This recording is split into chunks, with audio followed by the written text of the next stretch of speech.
Tiklo ang isang tricycle driver sa isang operasyon kontra illegal na droga sa Liganes, Iloilo. Nakatutok dyan si Patrolwoman Justin May Halyores.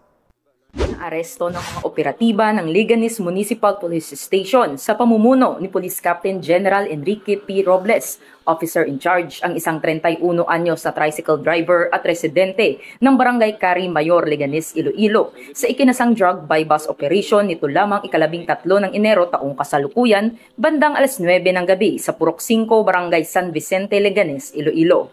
Ang arestadong si alias Dasa na itinuturing na street-level individual ay nahuling nagbenta ng isang sachet ng hinihinalang shabu sa isang police pusher buyer.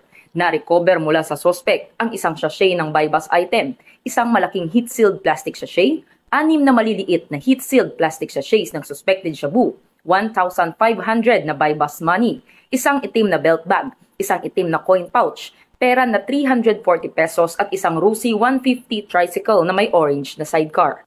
Ang kabuoang bigat ng nasamsam na shabu ay maabot sa humigit kumulang 30 gramo na may standard drug price na tinatayang 204,000 pesos. Ipinaalam sa sospek ang kanyang mga karapatang konstitusyonal gamit ang dayalikong kanyang nauunawaan. Sumailalim rin siya sa medikal na pagsusuri. Sa ngayon ay nasa himpilan na ng kapulisan ang nadakip na sospek para sa booking procedures bago ang pagsasampa ng kaukulang kaso laban sa kanya.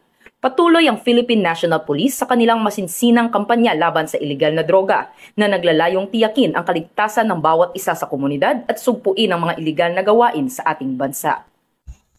Mula rito sa Police Regional Office 6, ako ang inyong PNN Correspondent Patrolwoman Justin May Halyores. Alagad na batas, tagataguyod ng Balitang Pulis.